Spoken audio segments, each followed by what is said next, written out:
no, Dr. Shah. Sabi niya, can you ask anyone in the panel to explain why the US is so obsessed with the capture of Pastor? Yan. Okay, ganito yan.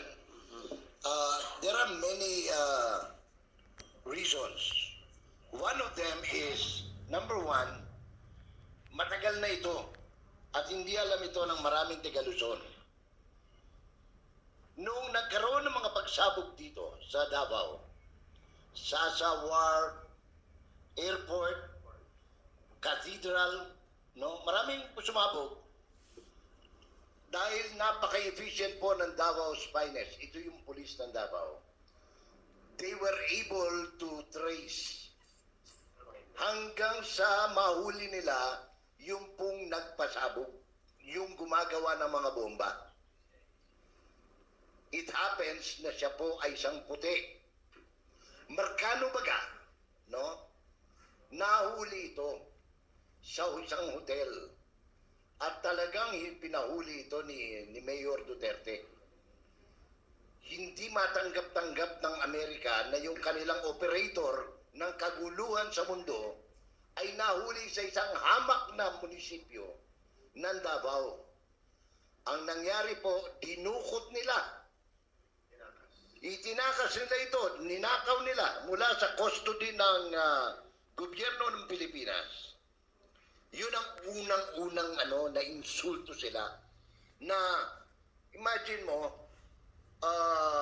number one police of the world, nahuli ng isang hamak na police probinsya.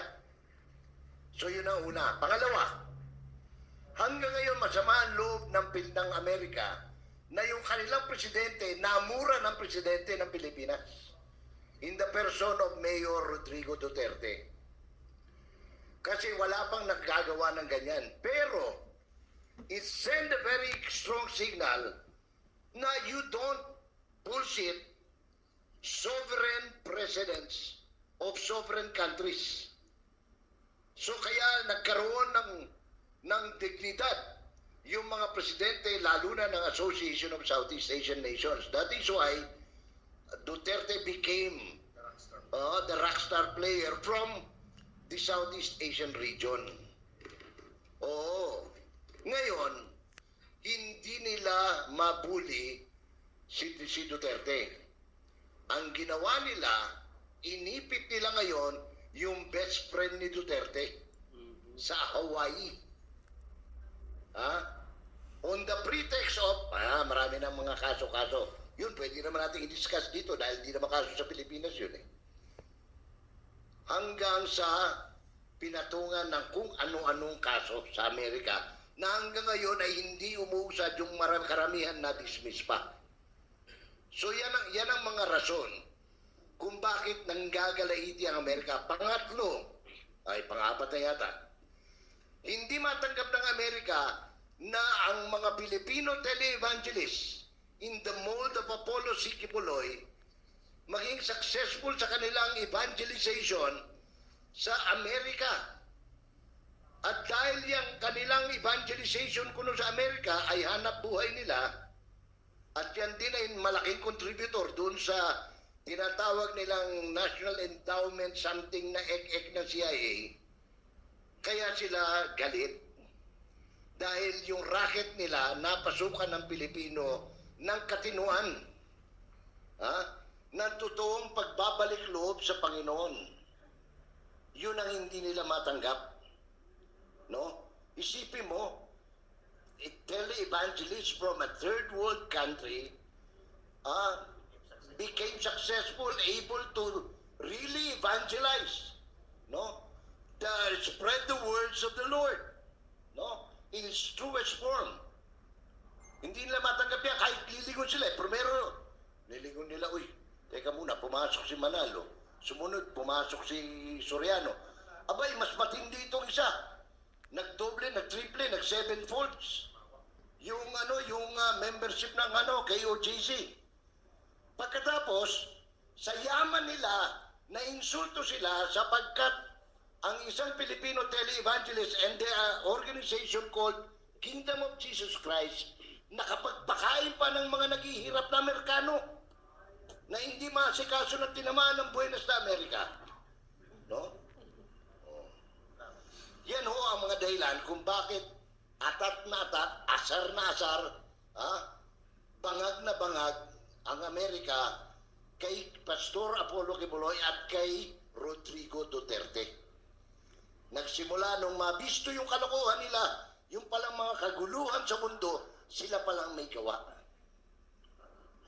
Para pag magulo kasi para maintindihan ng mga tao, pag magulo, gusto ng Amerika yan. Dahil makakapagbenta sila ng mga armas, sasabihin lang, kita nyo, magulo dyan, kailangan yung ganito. Ganyan ho. Kaya nga, nitong huli lang nabisto.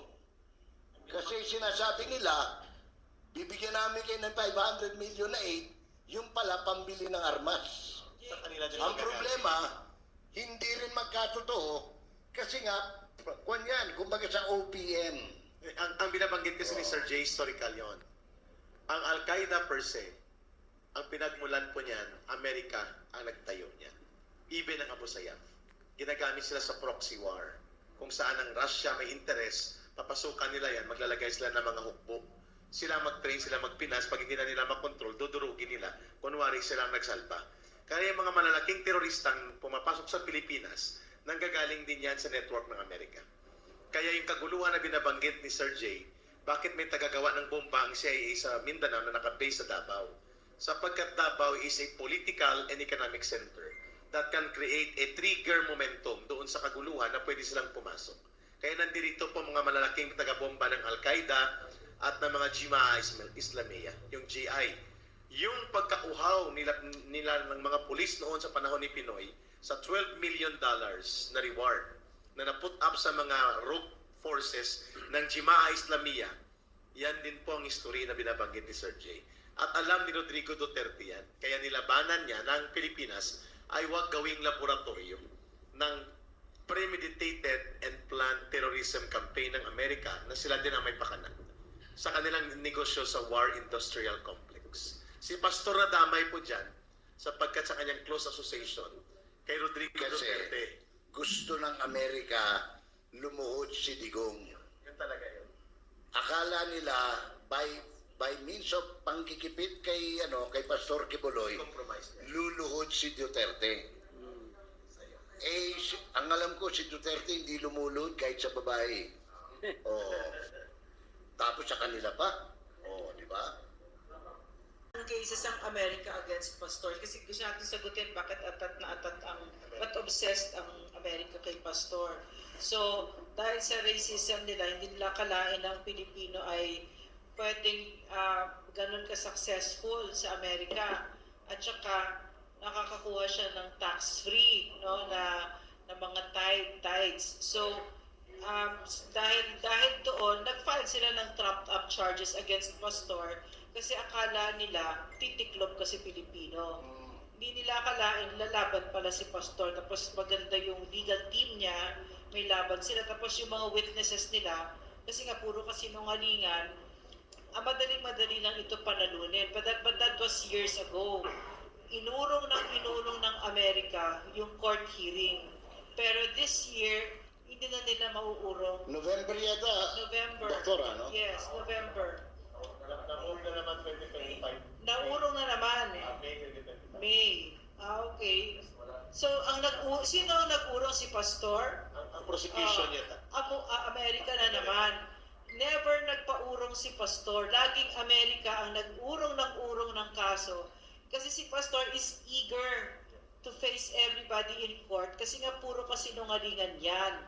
No? So ito yung sana naintindihan ninyo kung bakit obsessed ang Amerika sa paghuli kay Pastor. Kasi pag umabot sila sa kaso, sa court, mapapahiya ang United States of America sa isang Pilipino. But Bongbong Marcos has already handed over a Filipino citizen to the USA. Traidor ang Bongbong Marcos na yan. At ang pinagtatakpan po nila dyan para ikapital si Pastor ay hindi mapapansin ng Pilipinas na nagkakaroon na po ng deposito ng mga war armaments na illegal.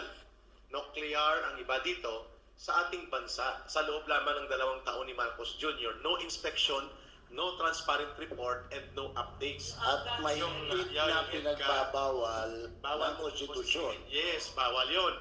And kapag napatunayan yan for inspection, yan po ay pwedeng ikaso kay Marcos din. Karagdagang, ang tawag naman po dyan, andyan sa permitor yun, culpable violation of the Constitution. Paglabag sa provisyon ng Konstitusyon, laban sa paggamit ng mga armas nuklear o pagpapalaganap sa ating bansa. So para matabunan ito, ang ginawa niyang compromise sa Amerika, ginagamit niya sa pastor sa displacement theory.